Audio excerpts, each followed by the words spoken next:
dari sebelum itu atau setelah itu Anda tahu kok kehidupan Shane sehari-hari? Tahu, Pak. Tahu dari mana?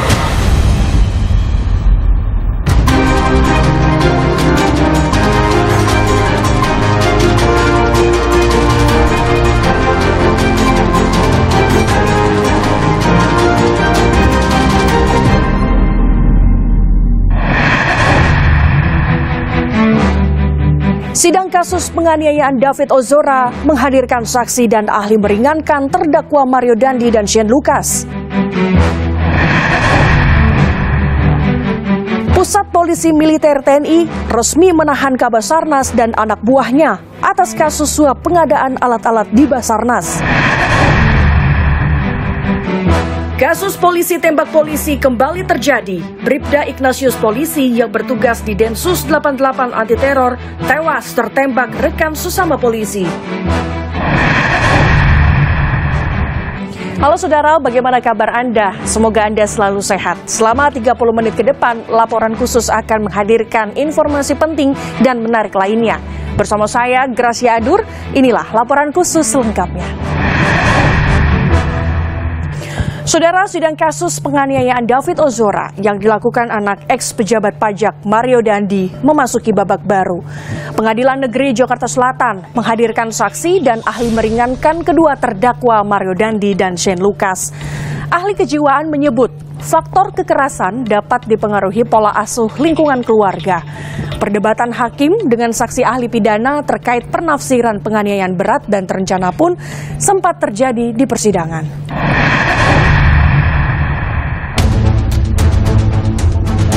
Pengadilan Negeri Jakarta Selatan menghadirkan ahli kejiwaan Natalia Raharjanti dan ahli pidana Jamin Ginting Selasa 1 Agustus 2023. Natalia menyebut faktor kekerasan dapat dipengaruhi pola asuh lingkungan keluarga. Namun, kedewasaan dan kecerdasan intelektual rendah bisa berdampak ke mental rasional yang belum berkembang. Kalau peran orang tua terlalu keras, dia akan jadi banyak ragu-ragu. Atau justru anaknya jadi rebel. Kalau terlalu keras, pilihannya juga dua gitu. Jadi waktu anak itu di bawah 12 tahun, dia pun masih belum bisa berpikir logis. Jadi konkret sekali, makanya persidangan untuk anak di bawah usia 12 tahun itu pun harus pakai teknik khusus gitu. Insula itu waktu temennya bilang apa, itu dia akan ikut, lebih mudah kebawa gitu. Itu terjadi pada anak-anak yang biasanya punya pola asuh atau tidak dekat dengan keluarga gitu yang mulia. Perdebatan antara hakim dengan saksi ahli pidana Jamin Ginting terkait penafsiran penganiayaan berat dan terancam pun sempat terjadi di persidangan.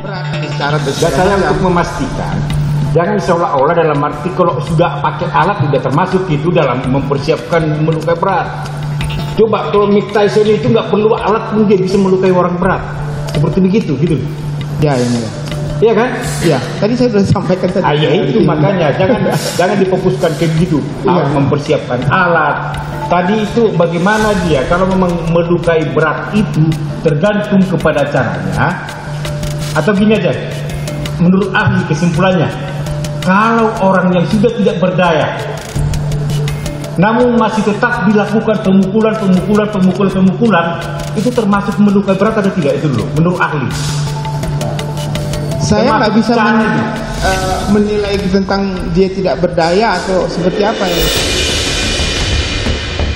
Sebelumnya, pada sidang 25 Juli lalu, ayah Mario Dandi, Rafael Alun Trisambodo, menyatakan tak bersedia membayar biaya restitusi atau ganti rugi karena menganggap Mario telah dewasa. Melalui kuasa hukum Mario Dandi, Andreas Nahot Silitonga, Rafael juga menyampaikan keterbatasan finansial pasca aset dan rekeningnya diblokir KPK. Kami menyampaikan bahwa dengan berat hati kami tidak bersedia untuk menanggung restitusi tersebut dengan pemahaman bahwa bagi orang yang telah dewasa maka kewajiban membayar restitusi ada pada pelaku tindak pidana. Bahwa benar sikap kami pada awal kejadian perkara ini berkehendak membantu tanggungan biaya pengobatan korban. Sehingga kami memberanikan diri untuk menawarkan bantuan biaya pengobatan korban. Namun untuk saat ini kami mohon untuk dipahami kondisi keuangan teraktual keluarga kami, yaitu sudah tidak ada kesanggupan serta tidak memungkinkan untuk memberikan bantuan dari segi finansial. Aset-aset kami sekeluarga dan rekening-rekening sudah diblokir oleh Komisi Pemberantasan Korupsi dalam rangka penetapan saya sebagai tersangka atas dugaan tindak pidana gratifikasi. Menanggapi penolakan Rafael membayar restitusi terhadap kliennya, kuasa hukum David Ozora, Melissa Anggraini menyebut hal ini bisa memberatkan vonis Mario Dandi. Tapi ada konsekuensi dari sini yang kami harapkan, bahwa ketika restitusi tidak dipenuhi, maka ini akan menjadi pemberatan tambahan dari putusan majelis hakim nanti untuk memutuskan lebih maksimal dari hukuman maksimalnya kan 12 tahun ya. Sehingga kami berharap ini akan menjadi hukuman yang lebih berat dan hakim akan memberikan putusan yang progresif terkait restitusi. Penolakan membayar restitusi atau ganti rugi kepada korban David Ozora juga dilakukan orang tua Shane Lucas. Ayah Shane Lucas yang hadir pada sidang pemeriksaan saksi menyatakan ketidakmampuan ekonomi jadi faktor utama. Keberadaan saya pun tidak akan, itu saya keberatan karena tidak kemampuan ekonomi.